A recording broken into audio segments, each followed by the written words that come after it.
അതെല്ലാം കർത്താവിന്റെ സന്നിധിയിൽ തുറന്നു പറയുമ്പോൾ കർത്താവ് നമ്മോട് ക്ഷമിച്ച് നമ്മെ തന്റെ പുത്രത്വത്തിന്റെ അവകാശികളാക്കി തീർന്നു.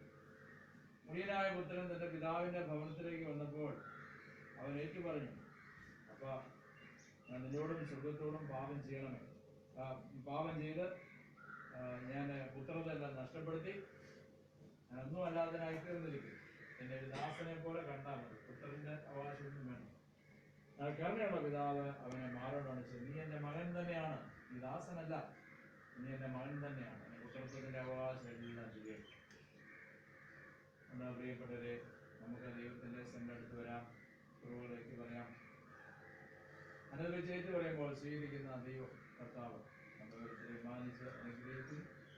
ആ വലിയ സന്തോഷത്തോടെ ഈ വിശ്വാസം യേശുക്രിസ്തുവിൽ കൂടെയുള്ള ഒരു പുതിയ മാനസാന്തരത്തിന്റെ രക്ഷയുടെ അനുഭവം ഉണ്ടോ?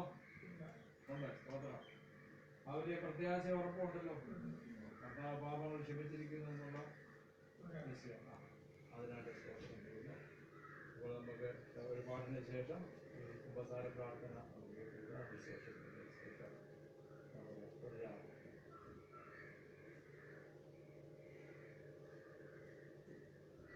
നമുക്ക് എല്ലാവർക്കും അറിയാവുന്ന ഒരു പാട്ട്. ദൈവത്തിനു സ്തോത്രം, ദൈവത്തിനു സ്തോത്രം, ദൈവത്തിനു സ്തോത്രം, ഇന്നും എന്നേക്കും. എന്റെ ദൈവത്തിനു സ്തോത്രം, ഇന്നും എന്നേക്കും.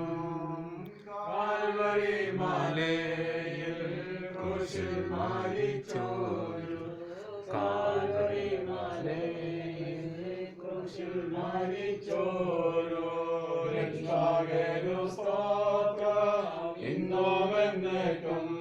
എന്റെ രക്ഷകനു സ്തോത്രം, ഇന്നും എന്നേക്കും. പാപഭാരത്തിൽ നിന്നെ രക്ഷിച്ചോരു, പാപഭാരത്തിൽ നിന്നെ രക്ഷിച്ചോരു ദൈവത്തിനു സ്തോത്രം, ഇന്നും എന്നേക്കും. എന്റെ ദൈവത്തിനു സ്തോത്രം, ഇന്നും